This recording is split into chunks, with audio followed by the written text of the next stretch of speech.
દિન વિશેષમાં ખૂબ સરસ મજાનો વિષય આપણે સમજવાનો પ્રયત્ન કર્યો છે. મહેન્દ્રભાઈ, હવે સમય થઈ ગયો છે રાશિ ભવિષ્યનો. મેષ, વૃષભ અને મિથુન રાશિના જાતકોનો આજનો દિવસ કેવો રહેશે તે જણાવશો. રાશિ મંડળની અંદર પ્રથમ રાશિની વાત કરીએ કાલચક્રની, તો મેષ રાશિ છે. મેષ રાશિ એટલે જેના અક્ષર છે અ, લ અને ઈ. મેષ રાશિવાળા જાતકો છે આજે ઉત્સાહમાં એક સારો વધારો થાય, મતલબ ઉત્સાહમાં વૃદ્ધિના સારા યોગ બની રહ્યા છે.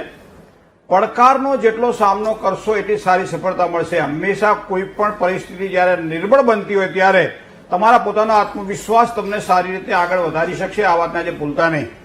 દેવામાં રાહત અનુભવાય તેવા યોગ પણ આજના દિવસ માટે બની રહ્યા છે. તમારા કામકાજના ભારને હળવો કરી શકાશે, મતલબ કે આનંદની અનુભૂતિ આજના દિવસ માટે તમારી થવાની છે. હવે વાત કરીએ આપણે વૃષભ રાશિની. અક્ષર જેના બહુ છે, તો વૃષભ રાશિવાળા જાતકો માટે આજનો દિવસ કેવો રહેશે. કોઈ પણ કામકાજ કરવાનું હોય ત્યારે હંમેશા તમારા ઇષ્ટજનો, સ્નેહીઓ અને મિત્રોનો સહયોગ તમારા માટે જો આજે મળે તો ખૂબ જ સારી સફળતા મળશે. બીજું, સકારાત્મક વિચારો તમને લાભ કરાવડાવશે, મતલબ કે નકારાત્મક વિચારોથી નુકસાન થવાની શક્યતાઓ આજના દિવસ માટે દેખાઈ રહી છે. જે કોઈ કાર્યક્ષેત્રમાં આપ કામ કરી રહ્યા છો ત્યાં સારી અનુકૂળતા આજના દિવસ માટે પ્રાપ્ત થશે. આર્થિક લાભની વાત હોય, કોઈ વાહન લેવાનું હોય અથવા તો કોઈ સારું કામકાજ કરવાનું હોય, તમારા માટે દિવસ આજનો સારો છે. હવે વાત કરીએ મિથુન રાશિની. કચ્છ ગ મિથુનમ પ્રોક્તા. પારિવારિક જીવનની અંદર સારી સુખાકારી મિથુન રાશિના જાતકોને આજના દિવસ માટે મળશે. સમસ્યાઓમાં ચોક્કસ એક સારું સમાધાન પણ પ્રાપ્ત થાય. નોકરિયાત વર્ગને જે કંઈ પ્રયત્ન કરશો એ પ્રયત્નમાં સારા લાભની સંભાવનાઓ દેખાશે. ધંધાકીય ક્ષેત્રમાં ધીમી ગતિએ પણ એક મક્કમ સુધારો આજના દિવસ માટે જોવા મળશે. જય ગણેશ. રાશિની વાત કરીએ તો જેના અક્ષર છે ડ અને હ એવા કર્ક રાશિવાળા જાતકો માટે આજે કોઈ પણ સેવાકીય પ્રયત્નોમાં સફળતા મળે, મતલબ તમારા માટે કામ કરો છો. પોતા તો પોતા તણા પાડે સૌ પંખીડા, પણ બચલા બીજાના કોક જ સેવે કાગડા. કર્ક રાશિવાળા જાતકોને આ ઉક્તિને ધ્યાનમાં રાખવી પડશે. બીજું, શત્રુ છે નહીં પણ છતાંય શત્રુ પક્ષ જો હોય તો પણ વિજય તમને મળવાનો છે આજના દિવસ માટે. જો નોકરી કરી રહ્યા છો તો સારા ફળની પ્રાપ્તિ, મતલબ કોઈ સ્થળાંતર માટેની તૈયારી કરી રહ્યા હોય, કોઈને ભલામણ કરવાની હોય કે આગળ વધવાનું, તો વધજો, આજે સારો દિવસ છે. જે કંઈ તમારી મનવાંછિત કામનાઓ છે, ફળ પ્રાપ્તિ માટેના સારા યોગ કર્ક રાશિના જાતકોને આજના દિવસ માટે દેખાઈ રહ્યા છે. વાત કરીએ સિંહ રાશિની. અક્ષર મ અને ટ છે, તો સિંહ રાશિવાળા જાતકો માટે આવકના કોઈ નવા અવસરો આજે મળી શકે છે. આજનો દિવસ તમારા માટે આ પ્રમાણે શ્રેષ્ઠ છે. વિદ્યાર્થીઓની જો વાત કરવામાં આવે તો સમય ખૂબ જ અનુકૂળ દેખાઈ રહ્યો છે. જે કંઈ કામકાજ કરશો એ અનુકૂળતાવાળો સમય છે. સારી સફળતા વિદ્યાર્થીઓને પ્રાપ્ત થશે. વેપાર ધંધાની જો વાત કરવામાં આવે તો એમાં પણ તમારા નવા સંબંધો તમને લાભ કરાવડાવશે. સ્વાસ્થ્યની બાબતમાં થોડીક સાવધાની રાખવી પડશે. પહેલું સુખ તે જાતે ધર્યા, આ યુક્તિને ધ્યાનમાં રાખજો આજે.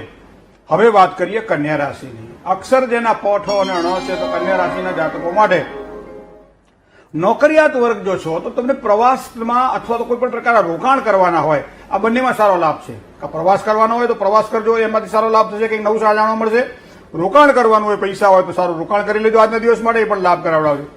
લાંબા સમયના રોકાણો વધારે લાભ કરાવડાવશે. રોજગારી માટે કોઈ નવી સારી તકો મળે તેવા યુગ પણ બની રહ્યા છે. પણ બીજી વાત મારે ખાસ આપણે કહેવી છે કે જોખમી કોઈ પણ પ્રકારના કામ હોય, કામકાજથી દૂર રહો અને રોકાયેલા કોઈ પણ પ્રકારના કામકાજ હોય એના પ્રત્યે ધ્યાન રાખો અને એને આગળ વધારવા માટે પ્રયત્ન કરો. આ કરશો તો ચોક્કસ સારો લાભ થશે. જય ગણેશ. બિલકુલ બિલકુલ. મહેન્દ્રભાઈ, હવે તુલા, વૃશ્ચિક અને ધન રાશિના જાતકોનો આજનો દિવસ કેવો રહેશે એ જણાવશો. વાત કરીએ તુલા રાશિની. અક્ષર તમારા ર અને ત છે, તો તુલા રાશિવાળા જાતકો માટે આજે કોઈ પણ કાર્ય વિવાદિત કાર્ય હોય તો એમાં ક્લેશ થવાની સંભાવના હોય. એનો મતલબ કે અમુક કામ એવું હોય જેમાં થોડુંક દૂર રહેવું વધારે સારું. બીજું, જોખમવાળા કોઈ પણ પ્રકારના કામકાજ જો હોય તો એ પણ નુકસાન કરાવશે. થોડું સાચવીને કામકાજ કરજો. જીવન સાથી સાથેમાં થોડી મતભેદની શક્યતાઓ દેખાય. વેપારની અંદર સાવધાનીથી જેટલું કામકાજ કરશો એટલી સારી સફળતાની પ્રાપ્તિ થશે. દિવસ ક્યાંક થોડોક મધ્યમ સંકેત કરી રહ્યો છે આજના દિવસ માટે આપણને નક્ષત્રના બળના આધારે. હવે વાત કરીએ વૃશ્ચિક રાશિની. તુલા પછી આવે વૃશ્ચિક રાશિ. 8મી રાશિ છે, 9 અક્ષર છે. સંપત્તિને લગતા કોઈ પણ પ્રકારના કાર્ય હોય તો આજે સારી સફળતાની પ્રાપ્તિ થશે. રોજગારીમાં કોઈ નવી અને સારી તકો મળે એવા પણ યોગ આજના દિવસ માટે બની રહ્યા છે. પરિવારની અંદર એક સારો આનંદમાં વૃદ્ધિ થાય, પરિવારમાં સારું સુખ મળે. લેવડ દેવડની કોઈ પણ બાબત હોય તો થોડુંક સાચવીને કામકાજ કરવું પડશે. જય ગણેશ. બિલકુલ. ધન રાશિના જાતકોનો આજનો દિવસ કેવો રહેશે મહેન્દ્રભાઈ? પ, ધ, ફ અને ઢ જેના અક્ષર છે એવા ધન રાશિવાળા જાતકોને ધન પ્રાપ્તિની અંદર સારી અનુકૂળતા દેખાઈ રહી છે. કર્જ લેવામાં થોડીક સાવધાની રાખજો આજના દિવસ માટે. કાનૂની વિવાદોમાં સફળતા તો મળશે પણ થોડું સાચવજો. તબિયતની બાબતમાં થોડું સંભાળીને કામકાજ કરવું પડશે. એકંદરે આજનો દિવસ આપનો આ પ્રમાણે દેખાઈ રહ્યો છે. જય ગણેશ. બિલકુલ. હવે મકર, કુંભ અને મીન રાશિના જાતકોનું આજનો દિવસ કેવો રહેવાનો છે એ પણ જણાવી દેશો. મકર રાશિની વાત કરીએ, ખ અને જ અક્ષરવાળા જાતકો મકર રાશિના જાતકો છે. ધર્મ કર્મમાં રુચિ વધે, મતલબ ધર્મમાં, આસ્થામાં, શ્રદ્ધામાં વધારો થાય. પડવા વાગવાથી થોડીક સાવધાની રાખવી આજના દિવસ માટે જરૂરી છે. વાહન ચલાવવામાં કાળજી રાખજો. હેલ્મેટ પહેરવાનું રાખજો, નહીં તો કહેતા ને ખર્ચા થઈ ગયા. લે વેચમાં, કાર્યમાં લાભની શક્યતાઓ આજના દિવસ માટે દેખાઈ રહી છે. ભાઈ ભાંડુ દ્વારા થોડો મતભેદ દેખાય તેવી સંભાવનાઓ પણ આજના દિવસ માટે છે. કુંભ રાશિ, ગ અને સ અક્ષરવાળા જાતકો, કુંભ રાશિના જાતકો છે. સંગત ફેરમાં થોડી સાવધાની રાખવી પડશે. એનું કારણ છે કે અમુક વ્યક્તિઓની સાથે બેસાય, અમુક વ્યક્તિઓ પાસે ના બેસાય. આ વસ્તુને ધ્યાનમાં રાખજો. ધોળા વાંહે કાળો જાય, વાહન ના આવે પણ હાન તો આવે. વાહન અથવા તો કોઈ પણ પ્રકારની મશીનરીમાં થોડુંક સાચવીને કામકાજ કરવું પડશે. ધંધાકીય બાબતોમાં સારા લાભની શક્યતાઓ છે. સંતાનોમાં એક સારો પ્રેમમાં વૃદ્ધિ થાય. સંતાનોથી સારા સુખની સુખાકારી આજના દિવસ માટે દેખાઈ રહી છે. હવે છેલ્લી રાશિની વાત કરીએ, મીન રાશિ. દ, ચ, જ અને થ અક્ષર છે મીન રાશિના.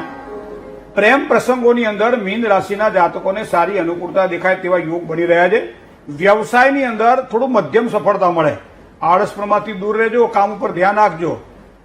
કોઈ પણ નવા સંબંધો તમને ખૂબ જ સારો લાભ કરાવડાવશે. જય ગણેશ.